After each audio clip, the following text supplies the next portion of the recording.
So again, welcome to each and all. It's really a pleasure seeing each of you and being with you once more, at least virtually. Today's class really focuses on 3 life lessons that I believe are very, very relevant to nowadays, especially to our COVID generation, if we may call it as such.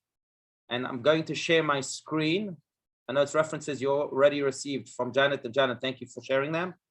I'm going to share my screen with the different references and we can delve right into it. So it's 3 life lessons from our founding father, Abraham.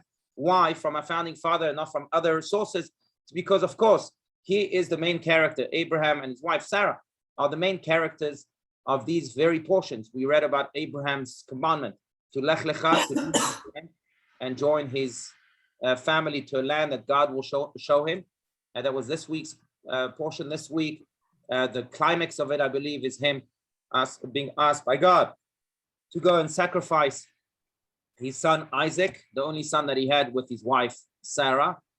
And again, he deals with this with tremendous dignity and grace.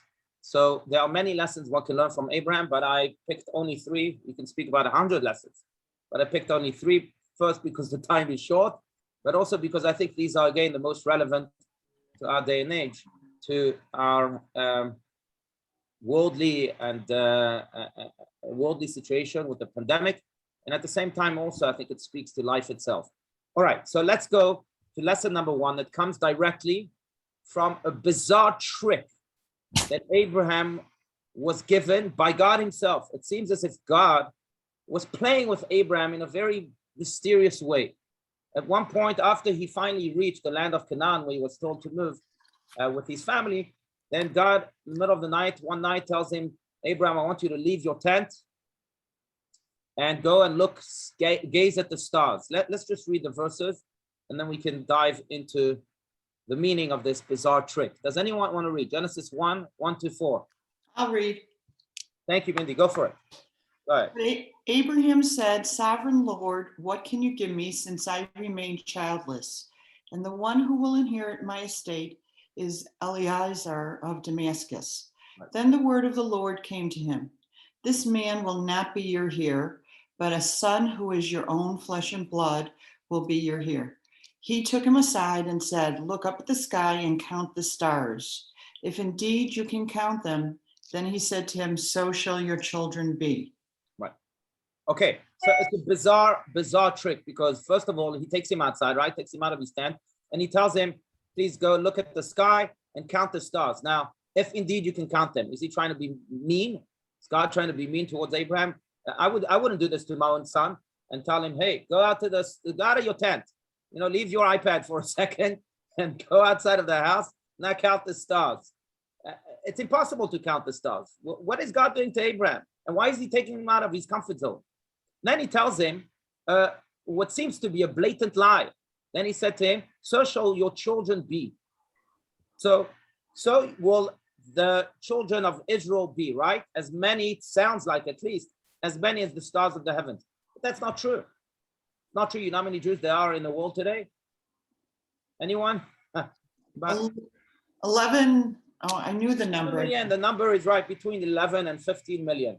Okay. The very optimistic say 15 million, the less say 11 million. But there are many, many more stars than 11 million. Now, we are not the most numerous, or the generation in which there are the most numerous Jews.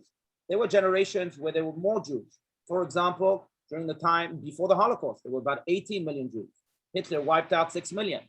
Or you can go all the way back to King Solomon, where according to some sources, there were maybe 50 million Jews. But still, those numbers are not as close as to the numbers of the total of stars that are in the heavens. So what is God telling him right here? So your children will be? It's not true. The historical facts are inconsistent with this promise. Let's just go into the scientific discussion of how many stars there are. It's just interesting, especially for those who have an inclination to science. Does anyone want to read this? I will again, if no one. Yeah. Go ahead. Thank you, Andy. Our own Milky Way galaxy seems to contain about 200 million stars. Galaxies, on average, have between 100 million and 1 trillion numbers of stars. How many galaxies are there? In recent years, astronomers estimate that there are approximately 100 billion to 1 trillion visible galaxies in the universe. So if you multiply those two numbers together, you get between 10 sextillion and 1 septillion stars. A study in 2003 put the figure at 70 sextillion. Right. I never heard, I don't know if anyone has heard of that. Until I researched this, I never even heard of the number sextillion and the number septillion. But there are many, many more stars, the point is, than Jews in any generation that you pick. So God seems to be, God forbid, lying. So what is this exchange really all about? And yet for this, we have to really dig into some of the Hasidic commentaries, and particularly this one by Rabbi Shalom of Schneerson, the late 1800s, who really flips things around. And he says that this promise to Abraham by God, that this is how your children will be, is not speaking about numbers. It's speaking about a very specific character trait. What character trait? Just to summarize, and then we'll read his holy words. The character trait of believing that the impossible can become possible. Abraham is taken out of his tent. God tells him, go count the stars. Now, everyone knows it's impossible to count the stars, but Abraham says the impossible can become possible. If God tells me to do it, I sure can do it. I'll count 76 billion stars. I'll achieve that. When God sees this trait in Abraham, he says, wow, maybe God had asked many others to count the stars and everyone refused because it was ridiculous. But when God sees that Abraham is willing to count the stars and achieve the impossible, believing that he can indeed count the stars no matter how many there are, and he says, this is how your children will be. Your children will inherit that character trait, and they too will defy all odds. They too will face insurmountable challenges, but even those insurmountable challenges will be overcome by your children. And it's true, by the way. If you look back at Jewish history, we really shouldn't be here. If you look at the times of the Greeks and maybe the times of the Maccabees in the year 100 BCE, or in the times of the Romans in the year 70 CE, or you can go on and name enemy after enemy up until Hitler and up into Iran even today, we shouldn't be here. But we've inherited this character trait that had made the impossible possible, and that it has ensured that Jewish continuity indeed endures despite all odds. And I want to read the words of Rabbi Shalom of Schneerson and go into something a little more specific under the same idea, under the same umbrella. Does anyone want to read this? God says. I will, Rabbi. Oh, Julie. Okay.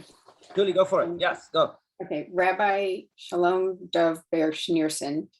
God says, so will be your children. In other words, your children too will not be confined by nature. For if we would reckon our destiny based on nature's vision, we should have disappeared long ago. Jewish existence has little to do with the dynamics of nature. It is not that we despise the laws of nature. On the contrary, Judaism teaches that God wants us to work within the borders of nature. We engage in the natural pursuits of life. We don't jump off cliffs, but we never worship nature and its rules. We know that nature is another medium of the divine. We are governed by no agency other than the Almighty. Right. So that, again, I think the key words here are your children too will not be confined by nature. That's the promise that God gave Abraham. And Abraham, indeed, throughout his entire life, he acted that way. It was impossible for him to have children, medically speaking, naturally speaking, at the age of 101, but he did. It was impossible for him to circumcise himself at the age of 99, medically, but he did. It was impossible for him to live in Israel and fight 4 out of 5 kings that came to obliterate him. But he fought them and he was victorious. Every step of his life, he faced a different obstacle, yet he believed in this promise that he will not be confined by nature. And by believing in that, he overcame everything. I think it's a powerful lesson, and that's why I chose this as lesson number 1, especially for nowadays. I know we each face many different challenges, whether from within or from without, whether they are global or whether they are personal and very, very individual. But I think Abraham's motto of not being confined by nature should really inspire us, because it's a motto that has become the character trait of each and every one of us, of every single Jew, of his descendants. And if we can really believe in the impossible, I firmly believe that even the impossible, in most cases, of course, there are exceptions to the rules, but in most cases, the impossible can become possible. This is true also in a more mystical way, or in a very interesting and maybe even mysterious discussion in the Talmud. I think we touched upon it a long time ago, but the Talmud speaks about how there is such a thing as what we call mazel. Mazel means luck, fortune. And that's why maybe some of us wish each other often a mazel tov, seman tov and mazel tov, good sign, and usually translated as good fortune. There's also a different translation to that, but we won't get into that. Good fortune. Now, that's because we do believe that there is a lot of mazel in life, a lot of luck, and we want that luck that almost dictates some parts of our life to be as good as possible. Yesterday, I was at this event, and I was speaking to someone who's very wealthy and very philanthropic, and he tells me that every single business deal, without shame and without any pretentiousness, every single business deal that he ever made, he called it was min hashamayim. It was from the heavens. He recognized that there is something that is greater than us that sometimes dictates us. Now, what if those things are negative? What if that mazel is sour? So the Talmud concludes that yes, it's true that we are dictated by mazel, but ein mazal Yisrael, we can overcome that mazel. Let's read the way this mazel sometimes dictates each and every one of us, depending on the day we were born during the week. Does everyone know, by the way, which day they were born? Sunday, Monday, Tuesday, Wednesday? No, you should look it up. And then you'll know whether to confirm what the Talmud says about you being born on specific days. So it was recorded in the words of Rabbi Allouche and Levi. Does anyone want to read? Rabbi. Yes. Ellen. Ellen, please. Yeah, I see you now. Thank you, Rabbi. Yeah. It was recorded in Rabbi Yehoshua ben Levi's notebook. He who was born on the first day of the week, Sunday, will be either completely virtuous or completely wicked. What is the reason for this? Light and darkness were created on the first day. One who is born on the second day of the week will be bad-tempered. Why? Because the waters were divided thereon. He who was born on the third day of the week will be wealthy or promiscuous. Why? Because herbs were created thereon, and herbs greatly multiply. He who is born on the fourth day of the week will be wise and have a good memory. Why? Because the luminaries were suspended on that day. Right, so we're on Wednesday. Let's go to Thursday again. It's based on the days of creation. So go ahead. One born on the fifth day. One born on the fifth day of the week will do acts of loving kindness. What is the reason? Since the fishes and birds were created then, and they live off the kindness of God, finding food just about everywhere they go. One born on Friday, I believe that would be evening of Shabbat, will be a seeker. Rav Nachman bar Yitzhak said, a pursuer of mitzvot, since that is usually the central activity on the eve of Shabbat. Someone born on Shabbat will be called a great and holy man. Having said all this, there is no mazel for the Jewish people. Jews are not defined by mazel and luck, but we can elevate ourselves above these forces. Okay, beautiful.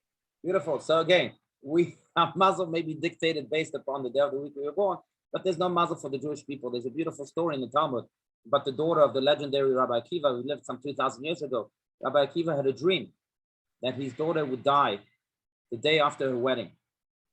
And he was very, very disturbed by this. He had sleepless nights, and when the day of the wedding came, you can imagine his level of anxiety. And the next day, immediately after the wedding, of course, he didn't share anything with her. He went to visit her to see whether this dream had come true. He knocks on the door, and who opens up? His own daughter. He couldn't believe it. He said, oh, I thought I had a dream that you were done the day of your wedding. You're alive. My dream didn't come true. And he asked her, did you do anything special, any special mitzvah that yesterday or the day before, recently? Because he was asking her this question because maybe the special mitzvah elevated his daughter to a place beyond mazel, where she could control this mazel, maybe, of her, God forbid, being dead on her wedding day. And she shared with her father, Rabbi Akiva, that on the night of the wedding, many people came to celebrate with the bride and the groom.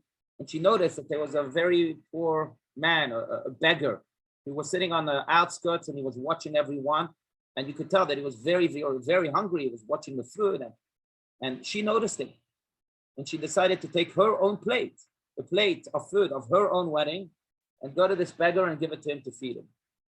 And Rabbi Akiva says, now I understand why you were saved. She gave her father a little tour in the house. Rabbi Akiva noticed that there was a snake, a venomous snake, right over her bed. Wow. That night when she came, she took her hairpins out of her hair. And, back then, I guess they didn't have containers to put the hairpins, so they would stick it into the wall. She took that hairpin of hers, stuck it into the wall, and not realizing it was, of course, all dark. There was no electricity then. She killed the snake by doing so. And Rabbi Akiva said, you see, the muzzle is a real thing. But that mitzvah elevated you beyond the muzzle, and you were saved. You weren't killed because of that mitzvah. So again, muzzle is a real thing. I'm often asked, do you believe in the evil eye? Do you believe in muzzle? Do you believe in fortune? Judaism believes, it doesn't neglect it altogether, believes in this. But we also believe in our ability to be much stronger than it. If we can touch God himself and elevate ourselves to a divine level with mitzvahs, with good deeds, and that in of itself overcomes any negative muzzle that we may have. So that goes back again to Abraham, reaching for the stars, counting the stars, because he believed that, yes, maybe it's impossible. Maybe the muzzle says it's impossible to count the stars, but I can go and climb over that and make the impossible possible. So we may be born on, let's say, on a Monday, right? I think it was Monday. Yeah, we may be born on a Monday, and that means that we are bad-tempered. I'm sure no one of us here knows anyone that's bad-tempered, right? I mean, we don't need people like that. But let's say you're born on Monday, that means you'll be bad-tempered. Does that mean that's it? You're doomed for life? No.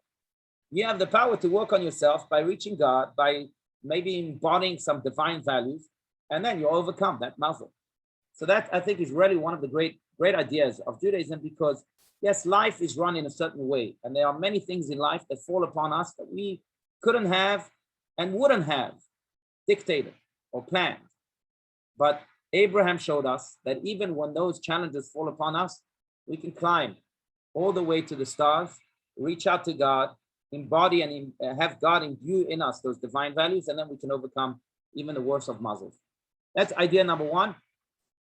Before we go to idea number two, does anyone have any questions, comments, please?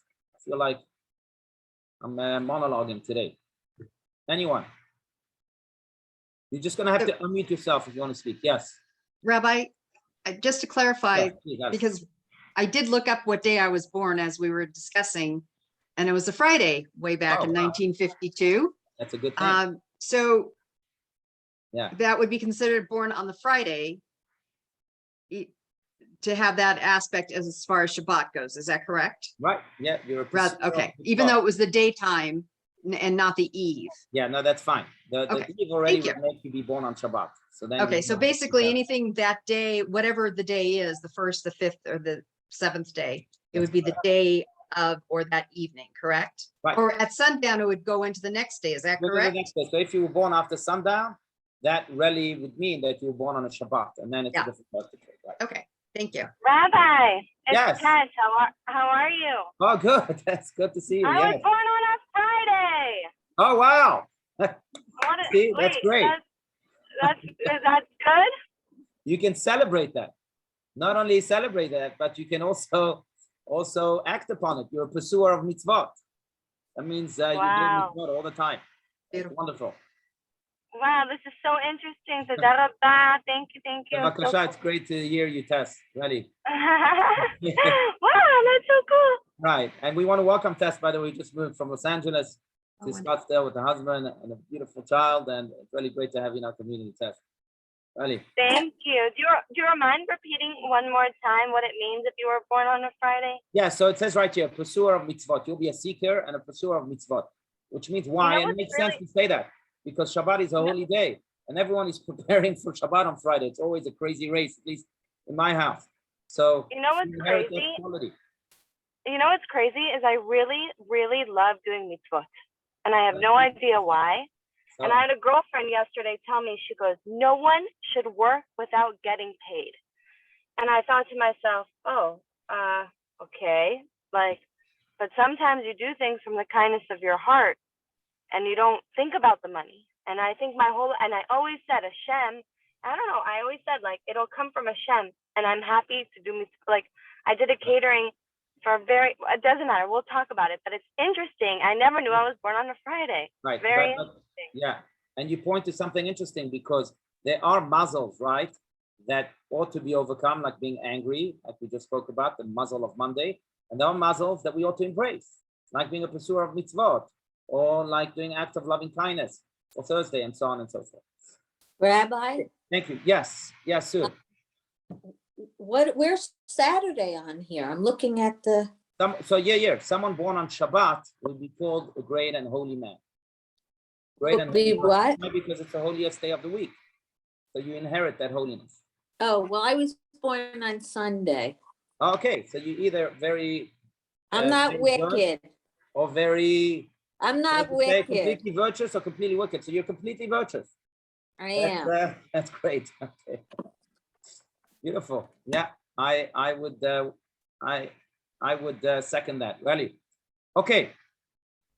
Lesson number 2, again, also from our founding father, from Abraham. So it's interesting now, going back in time a little bit, going back to the first commandment by God to Abraham, where God says to him, go to yourself from your land, from your birthplace, right? What we just read in this week's portion, this past week's portion. Now, there's an interesting question here posed by Rabbi Schneerson about Abraham and the way he's introduced to us in the Torah. Does anyone want to read? God said to Abraham. I'll read. Steve. God said to Abraham, go to yourself from your land, from your birthplace, and from your father's house to land that I will show you. And I will make you a great nation. I will bless you. I will make your name great, and you will be a blessing. All the families of the earth will be blessed through you. Why Abraham? Why was he chosen? What did he do to earn this special call from God? The Torah says nothing about Abraham prior to this encounter. From the Torah text, it seems that like an absolutely random selection. Not even a single narrative is told about Abraham's unique virtues to underscore his greatness. As far as the biblical text does, Abraham is chosen simply out of the blue. But why? But why? Exactly. So it's an interesting question. It's true. And by the way, it opposes the way other biblical characters are introduced in the Torah. For example, Noah, that we read about not long ago, he's introduced in the Torah as a very virtuous man in his generation. Tzaddik haya b'dorotav. We know that he had a family and kids. We know that he was matzach chen b'nei Hashem, that he found grace in the eyes of God. And it's true for every Moses, we know, was introduced to us already as a baby. He was placed in the Nile River and the daughter of Pharaoh found him. We know the whole history, and we know who they are by the time they take the center stage. Not so with Abraham. Abraham is 75 years old when he's told to go to yourself. Is there any mention of Abraham before that? The only mention is that he was born. That's all. What did he do the first 75 years of his life? No one knows. Did he go to Yale? Did he go to Harvard? Did he go to ASU? Was he kind or was he stingy? How many kids did he have? We only learn about that afterwards. Who is this mysterious Abraham? Abraham is not introduced to us. And of course, it begs the question of why. Why is Abraham not introduced to us? As all other biblical characters are. And I think the answer really is very telling. It speaks to the idea that anyone and everyone not only can, but also has the duty of stepping up to the plate and becoming that hero or heroine. What is the answer here? Babylonian Talmud. Does anyone want to read this? Had the Torah introduced to Abraham? Anyone? Please, Julie, go for it. Had the Torah introduced Abraham by telling us all of his virtues and accomplishments till this point in his life, we might have thought that they were the impetus for God to choose him. What made Abraham the first Jew was his many merits and achievements, his holiness and spiritual greatness. That would lead us to the conclusion that the Jewishness of a Jew is based on his or her deeds and merits. Abraham was chosen as the first Jew because of his spiritual stature, and so are we. Right, so that's one answer, and I want to expand this answer to yet another reality. One answer is because it doesn't matter how big you are, how great you are, how wealthy you are, how spiritual you are to be a Jew. Abraham was the first Jew. So God says, I'm going to skip his introduction so that people don't think that they have to be like Abraham to be a Jew, just like Abraham was. You can be anyone and everyone. You can deny your Jewishness. You can even fight it. But a Jew is a Jew no matter what. I want to expand this to a different realm, which is very apropos too. That to be a great person, you don't have to have a great life. You don't need a great introduction at the onset of your life, in your childhood years. You can be, God forbid, a person that came from abuse. You can be a person that came from a family unit that was collapsing. You can be a person that has also not much wisdom. Maybe you have a big heart, but you don't have a big mind. Or you can be the opposite. Maybe you have a big mind, but you don't have a big heart. You can be all sorts of people. But to step up to the plate like Abraham did, you don't need to have any virtues. Look at today, regardless of your virtues, as the day in which you can make that heroic impact. Whatever you were until now does not matter. That's why God skips this introduction. It doesn't matter who Abraham was. Abraham at the age of 75, he could have been the worst, the most corrupt. At the age of 75, he steps up to the plate, and so can you, regardless of who you were. Today, in the context of Abraham, this is called late bloomers. I think the founder of Kentucky Fried Chicken started his business at the age of 64. Winston Churchill was 52 years old when he finally was elected as the Prime Minister of Great Britain after being rejected so many times. But that's because they believed that it doesn't matter who I was before, it doesn't matter what my resume says. Today, I can be a great man, even if I'm 64, even if 52, even if I'm 75, and I'll step up to the plate. I think it's true regarding age, friends, but I think it's also true regarding the resume we may have, even if it's very negative. You know, I am inspired by, I remember living in Atlanta at the time, but there was a woman by the name of Ashley Smith who was going out at 2 a.m. to buy cigarettes. She was a drug addict, and in fact, she had one child who was not allowed to live with her. Why? Because she was a drug addict. And that child, that young daughter that she had, was living with her mother in another place in Atlanta. And I remember living in Atlanta, the noise that this story made. And at 2 a.m. one early morning, she goes out to buy cigarettes, not for any noble cause. And as she goes out of her apartment, she's kidnapped by a guy named Brian Nichols. You may remember the story. Brian Nichols, who was a murderer, who a few days before had murdered a few people. That same day, he had escaped the courthouse to which he was brought, and he murdered a few other people on that day. And there he is, kidnapping Ashley Smith. He tells her, you better bring me into your apartment and feed me. And if you don't listen to me, I'll kill you. And she does just that. She keeps her composure. She gives him food, waffles, I think it was, and an omelet. Then he takes a bath.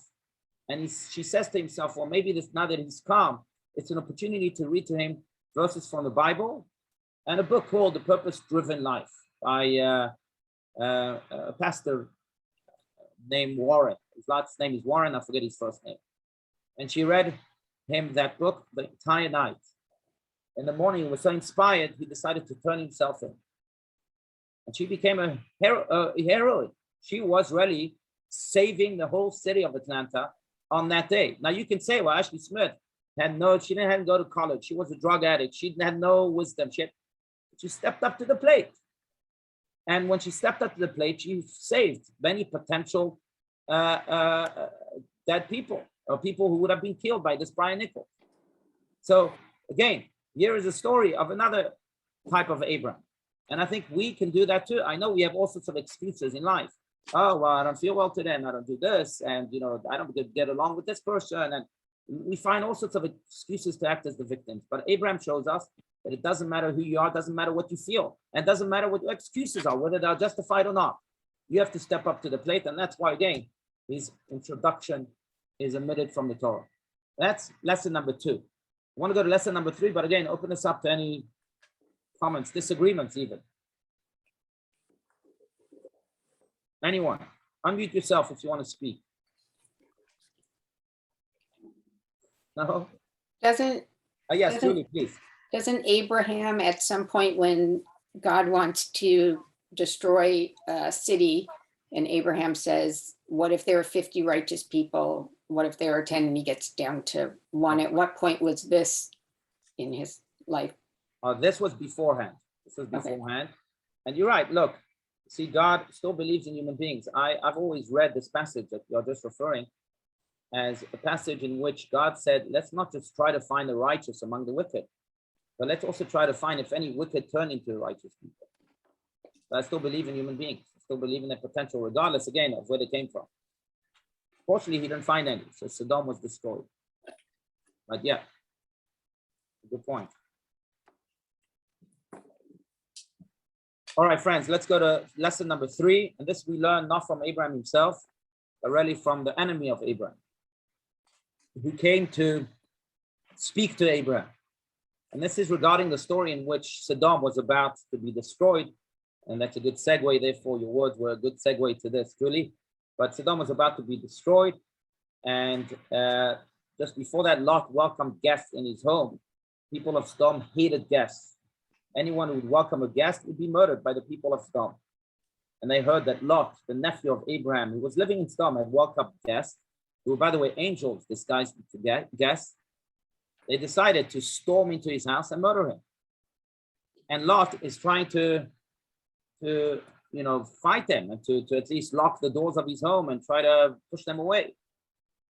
So someone went running to Abraham, who was living in a different city, to tell Abraham, hey, your nephew is in danger. He welcomed guests, and now they want to murder him in Sodom. You better go and save him. Abraham hears this from a man whose name is Og. He was a big giant. He wasn't the nicest guy. And by the way, Rashi tells us that Og told this to Abraham. He told Abraham, go and save your nephew for very impure reasons. See, Og had a crush on Abraham's wife. He was hoping that Abraham would try and go and save his nephew. And at the same time, he would be killed, and then he could marry Sarah, the wife of Abraham. That was his intention. Nonetheless, he told Abraham to go and save his nephew, Lot. Abraham does so. Abraham is victorious, and his nephew is saved. And it's considered to be a mitzvah for Og, even though his intention, again, was very bad. Og had that merit. Thanks to him, Lot was saved, because if he hadn't told Abraham that Lot was in danger, Abraham wouldn't have gone, and Lot would have been killed.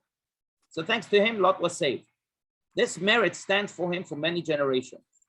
I read what Genesis says. Let's read here what the Talmud has to say about this. The survivor who escaped the battlefield, who came to tell Abraham that Lot was kidnapped, that Lot was ambushed, by people of the city of Sodom. It was Og, but let's read what the Talmud has to say. Go for it. Does anyone want to read? I'll read again. Yeah, please. Thank you. This survivor who escaped the battlefields was none other than a man named Og, the future king of Bashan, a giant and mighty warrior who lived an extraordinarily long life and would years later declare war on the Jewish people, attempting to exterminate them. Why then did he want to save Lot? His intentions were diabolic. Rather than merely wishing to participate in the meritorious act of redeeming captives, Og really wished to marry Sarah. He had eyes on this most beautiful woman married to Abraham. His plan was to draw Abraham into a hopeless battle trying to rescue Lot, have Abraham die in battle, and then take his widow Sarah for himself.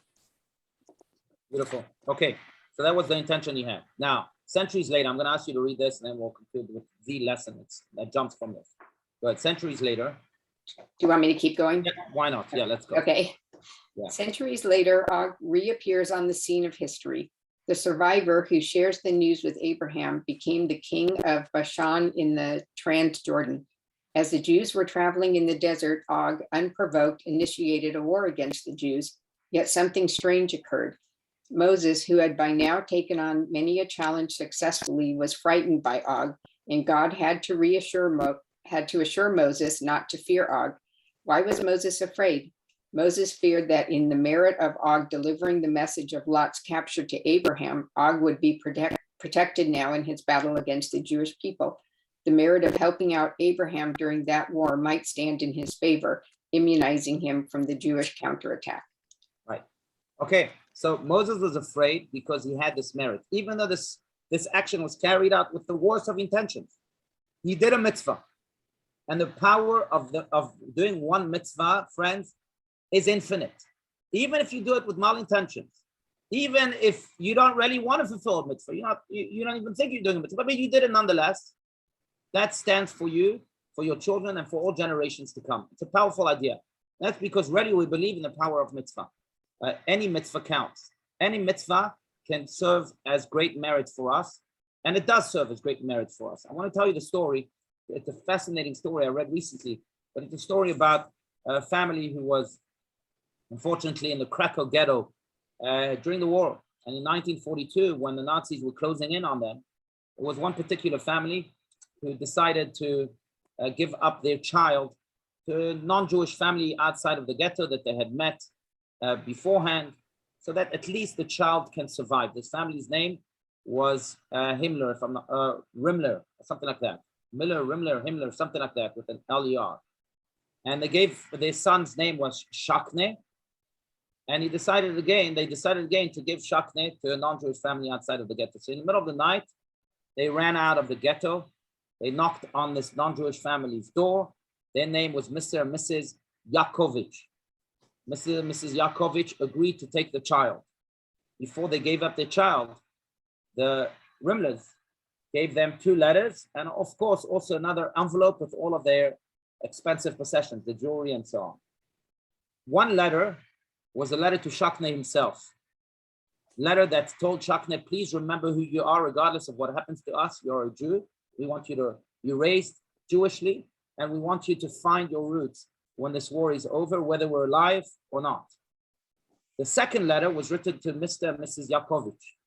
Mr. and Mrs. Yakovich received this letter, and that letter had addresses of the family, 2 families of this Shakne. And they wrote to them, please, we beg you, we want our child to remain Jewish.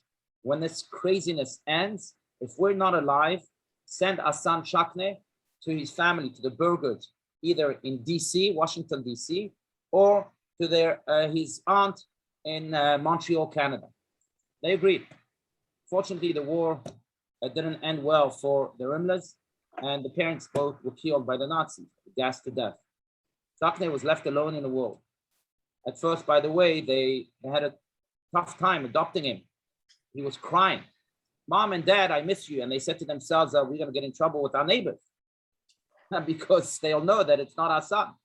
So they moved. They moved to a different city. These Yakovich parents, amazing heroes.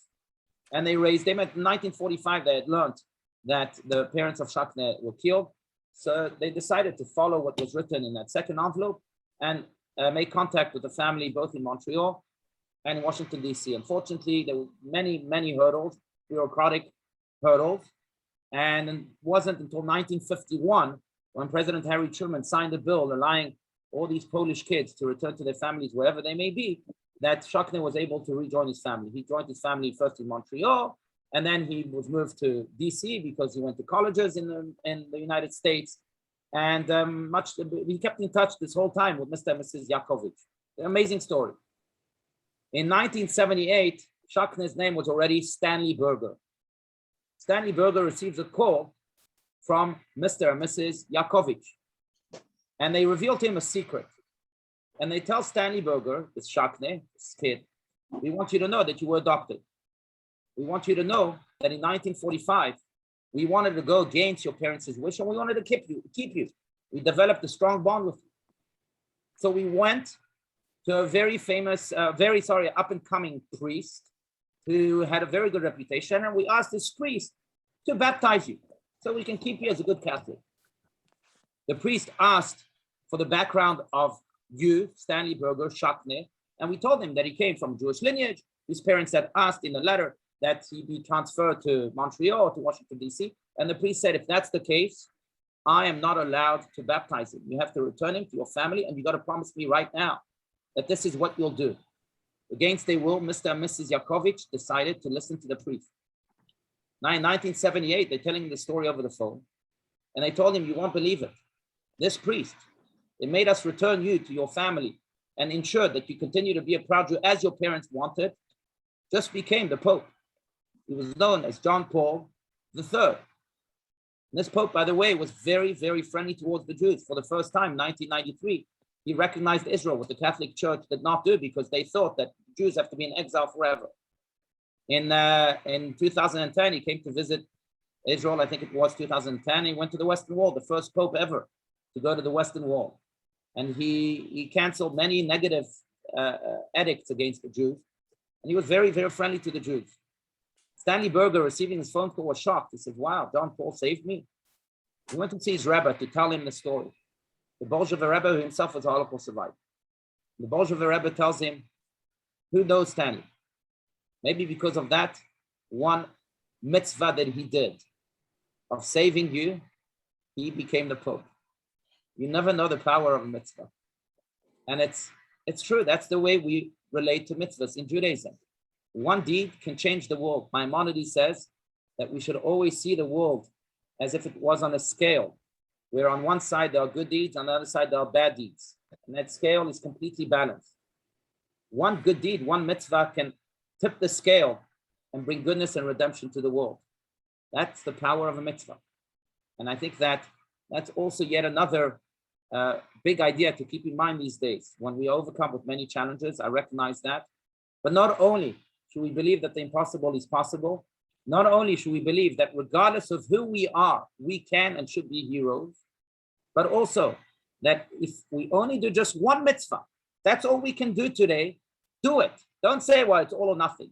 Don't say, well, I'm not going to do the whole project. I'm going to do just one part of it. It doesn't matter. If you can do just one mitzvah, do it. Because that mitzvah indeed might change the world.